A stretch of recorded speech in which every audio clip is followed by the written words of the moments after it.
I'm really grateful that it did not turn out bad. What's up, everybody? It's your girl Nessa George here, and I am back with another video. This video will be a story time, and of course, according to the title, it's gonna be. I just found this out. Like, this is a story time, like, hot off the press. I had no idea what was going on. And my mom told me this story for the first time last week. I'm just gonna hop right into this story because I'm gonna try not to make this too long. But after Hurricane Katrina, my mom met a guy on the internet. She met him on blackpeoplemeet.com, and I was maybe about 13 or so at the time. I'm 27 now. So I was about 13 years old when this all took place, and she, started dating this guy. He was in the military. We're gonna call him Chuck, okay? So she started dating this guy. He was in the military. He was stationed away, like he was overseas, but he was always doing things for us. And the only way I can break this story down is I thought about this, okay? Because I had to think about how I was going to tell this story. So I'm going to tell you what my perception was of the situation versus the reality of the situation. That's the only way I figured I can really tell the story, like, to the point where you get it. So 13, 14 years old, to me at that time, he was great. Like, he bought me anything I wanted. I was an only child at the time. I was my mom's only child at the time. And I lived with her. This was after Hurricane Katrina, so we lived in Georgia at the time. We lived in, I cannot remember the name of this city, but we lived in a national park. He would do anything my mom asked of. Like, he would buy me anything I wanted. And at the time, I was really interested in video games. So I had a PSP, I had the latest PlayStation, I had all the games I wanted. Like, he literally bought me anything that I wanted. And he would provide for my mom as well. And so I thought he was dope as fuck. Like, I felt like, man, like, this is a swell guy. I had no negative, like, feelings towards him. I never saw him angry. I never, like, heard him raise his voice or anything. Like, he was just very gentle and very, very calm all the time, to me, from my perspective as a teenager at the time. I did not think anything the wiser, was going on. And my mom was really, really, really good at that, at protecting me from things, or from information, I should say. So I in my mind, he was like a dope ass guy. Like, I felt like she was happy, and he was, providing for us in a way that really my mom had not been exposed to before. So fast forward to last week, all of that came crumbling down. Like, at the end of this story that my mom told me, I really had to rethink some things. Like, my mind was just completely blown at the time. I tell you no lie, completely blown. So we're on the phone, and I don't even know how we got on the subject of talking about being crazy or crazy people or something. Like, I don't even know how we got on the subject. But she was like, why do you think I stopped talking to Chuck? I had no idea why my mom stopped talking to Chuck. I had no clue why she stopped talking to him. I just knew that he was, a part of our lives one day, and then the next day she wanted absolutely nothing to do with him. He would come to our house on leave all the time. Every single time he was on leave, when they were dating, he would come over to our house. My mom is a very, very light sleeper. She feels anything, if she hears anything, she's immediately awake. She has always been a very, very, very light sleeper. And so this one particular night, he was over our house. He, of course, was on leave. I was in my room, And my mom had gotten up to go to the bathroom throughout the course of the night, and she had gotten back in bed and she felt him get up. And so she waited for a moment because she expected to hear, a door open or anything, just to indicate he was going to the bathroom, wherever he was going. And she didn't hear a door open. And when she opened her eyes, he was literally standing over her with his eyes wide open. And she was very, very, very afraid. I remember, she told me that's the most afraid I've ever been in my life. He was just standing over her. She said, she was like, "What are you doing? What are you doing?" She kept asking him, "What is he doing? What are you doing?" And he was not responding to her at all. He was just staring at her, standing over her. So as he's standing over her on her side of the bed, she wiggles around to his side of the bed to get out of the bed, and goes to stand next to him and taps him and what are you doing? And she said he never said anything the entire time. He looked at her, he smiled, and he proceeded to walk out of the room and go to the bathroom. And she said at that moment she was deathly afraid of him. There are signs, there are things that, happens that maybe should have sent a red flag to her. And now she, knows that in hindsight, it was a very, very dangerous situation. And she said at that moment when that happened, she decided to never speak to him again. He really just disappeared from our lives. She stopped answering, his phone calls because she was afraid. Granted, he was out of the country, but because she wasn't talking to him, she didn't know if he was coming back into the country or when he was coming back into the country.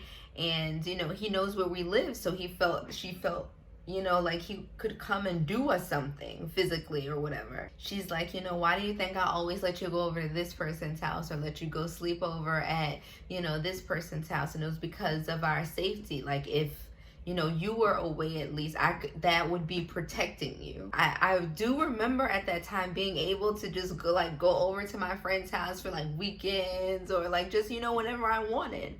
And she would just be like, "Okay." And that would be the reason why. I had no idea our safety was harmed. I had no idea there were no red flags for me. She protected me from a lot of the things that I now found out that he did. She told me that the reason she never told me was because she didn't want me to be afraid of him, which was very, very powerful for me.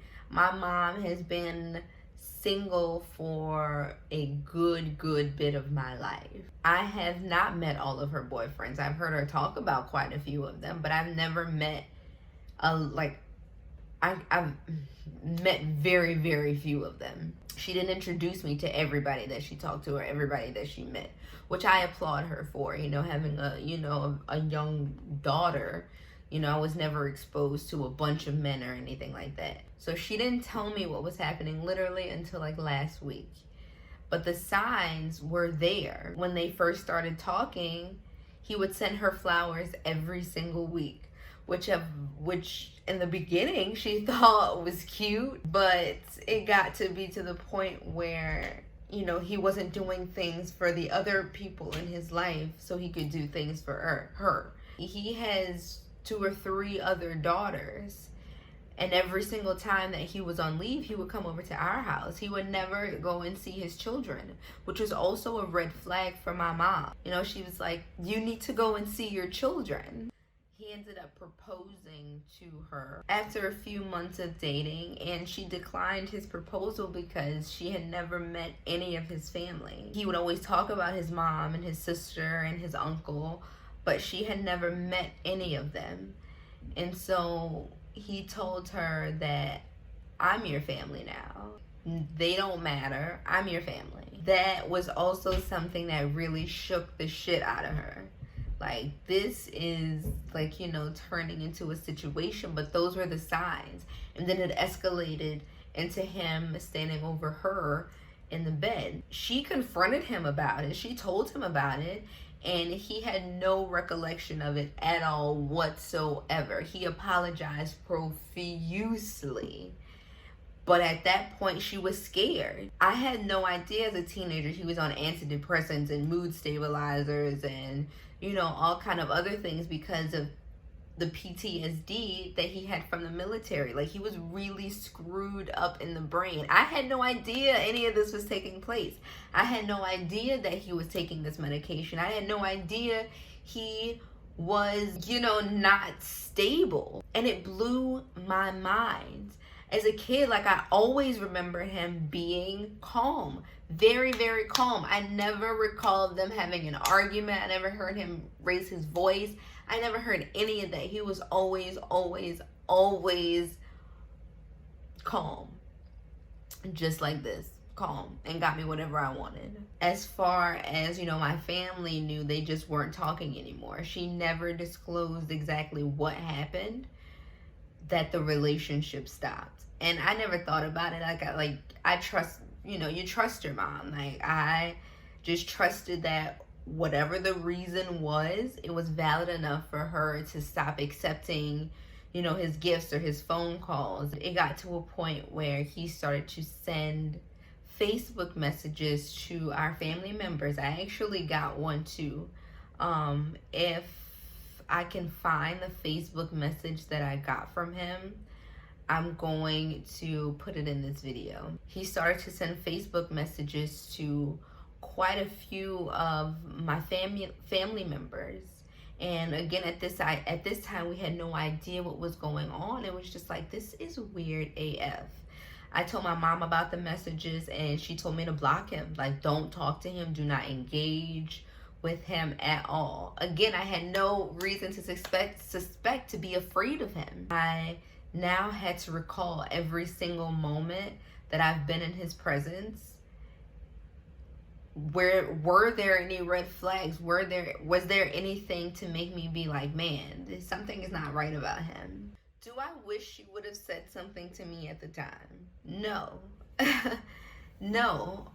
I'm glad she made the decision not to tell me, because I wouldn't have handled it well at the time. That's just not something I could have handled at the time. Like, I was already, it's like 13 years old, just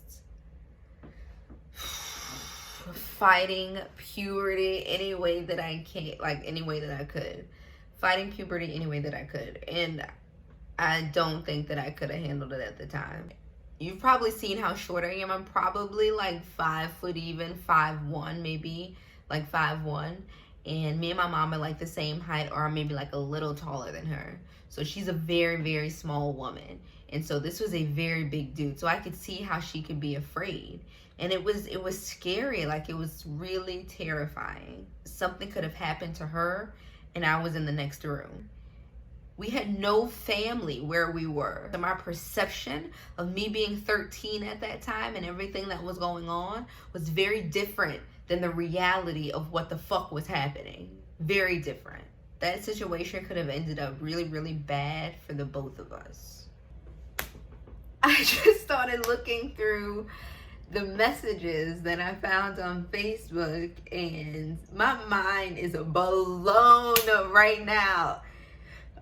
It gets even deeper. So because I didn't know these things had happened between them, I was still engaging with him. Like, I was still talking to him. And at this time, I had my baby, I had my son, and he swindled me into giving him our address at the time, telling me that he was going to send me gifts for my baby, which he did. He did send me gifts for my son, but he also sent my mom a brand new bedroom set that she did not ask for. He sent her a TV that she did not ask for.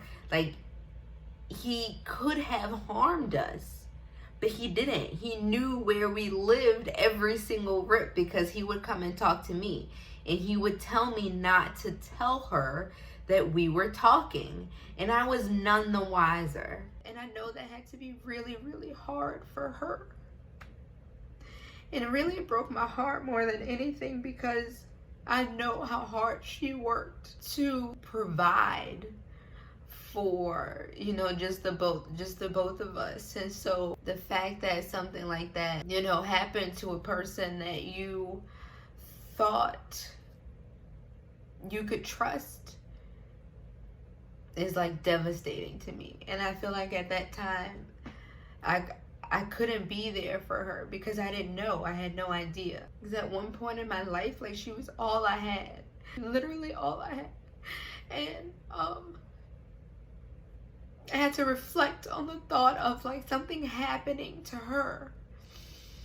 And I don't know where I would be or what I would do if something would have happened to my mom. We are like this. I'm really grateful that it did not turn out bad. I did not mean to cry. So that's the end of this video, guys. Be sure to like and subscribe to my channel. It's your girl Nessa George here. And I will see you all in the next video. Bye.